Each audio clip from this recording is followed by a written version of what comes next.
Okay, good evening, everybody. As you can see, I got the snow set, but as you can see, I've taken the background out of it. Um, as to how I showed you with the last one, you just take the whole thing and you take all the collisions off, and then you set it up there. But all I wanted to do was work with little bits and pieces of it, like the ground and some of the platforms and stuff, to create a nice platform game. And with that image, that background doesn't shift with the screen. So I needed a different background per se to make the screen go longer. As you can see, the game goes way over here. And in order to make it a decent platform game, you want to go about 120 tiles to 260 tiles or so in length before you switch the screen. Um, but also, you can keep switching the screen at every 20, every 40, whatever, and people wouldn't really even notice that it was switching if you set your regions right to where it just switched automatically and have the camera jump so that they couldn't even tell that the character actually left the screen or not. You know, it just continuous, looked like it was add on, add on, add on, add on. But that's one way to do it, and this is a whole nother way to do it.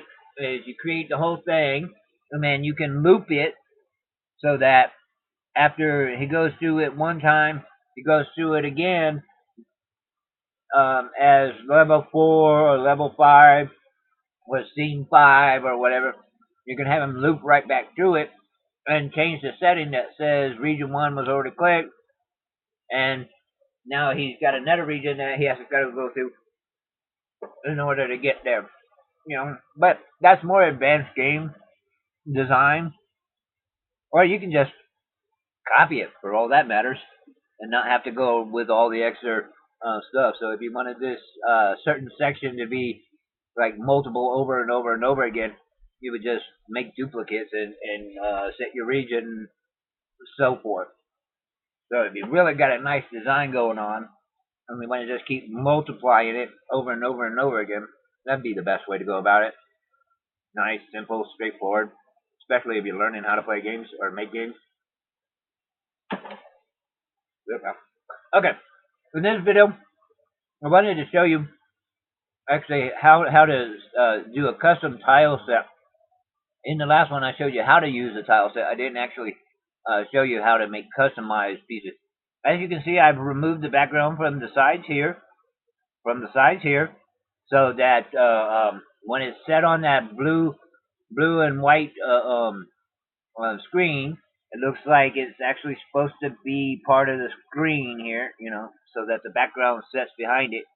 As you can see, this template is not like the best because it's very sharp on the top. But what do you want? It's a template. So basically, if you want where it looks like more softer snow, you actually have to hand go in there and edit it to make it not look so roughly flat. You know, take out all the black parts if you really thought it would help. Um, so that would be something to do if you wanted to edit those. But let's go back here. I'm gonna go back into the tile set snow, and we wanted to create custom bits because in here, see this sliver right, sliver left. I created those because up here when you looked at all the standards, there was nothing that was set for what I wanted to do with it. So if you want to make a round one or you want to make a square one, you would just click this button right here and you say you want to add a box or you want to add a polygon. So if you want them to sit down in something or you want them to stand on something, you would create your polygons different depending on what you were trying to get them to do. You know, if you want to make it look like it's a very thin pole for like a telephone pole or lamp or something, you would go create a box.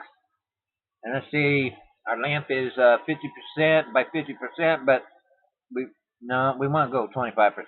We want a little or a little thinner than that. How about let's go that wrong way. By clicking these, it moves up and down, but also you can set it inside the box itself by putting in text. So we want to delete the zeros. We want to, nope, wrong way. This bottom one should have been 100.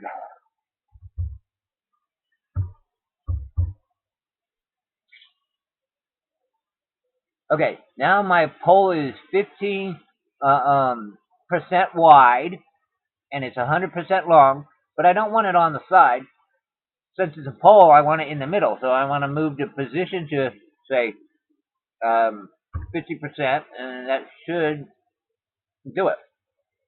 Now my pole is a little more than center, as 50% is exact center, so you'd actually have to adjust it accordingly. And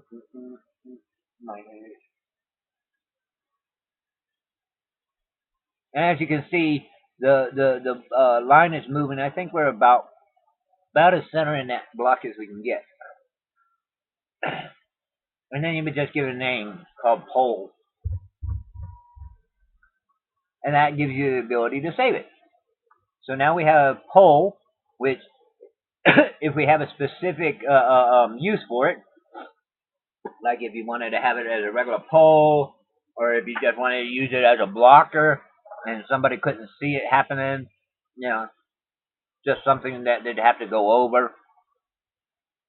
If you wanted them to be able to interact with something to a point, we would use that as a stopping point in the middle of the interaction.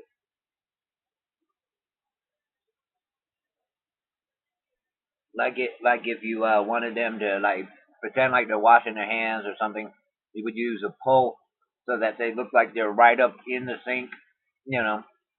But that's really up to you what you want to do with it. But that's how to create custom tile set collision bounds, and then you would just choose whichever one you want to attach it to.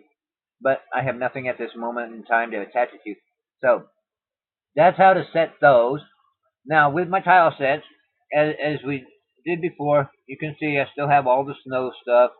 But like I said, I went around and I was removing the backgrounds out of the image. So as you can see in here, this has no background. And once I get finished, I'm going to go and have some of these platforms. I'm going to take the backgrounds out so that they set in this background itself. And that'll be in a later video. But as you can see, it's not that hard to get used to playing with Stencyl. If you like the videos, keep watching. I'll have more to come. I'm planning on creating some wonderful games and some wonderful platforms. And I've only been doing this 7 days. So if you think 7 days is a long time, that's really not a long time when you figure with the use of this program, in 7 days you could already have a game complete. But I had to figure out some other stuff in order to get the game I want to make.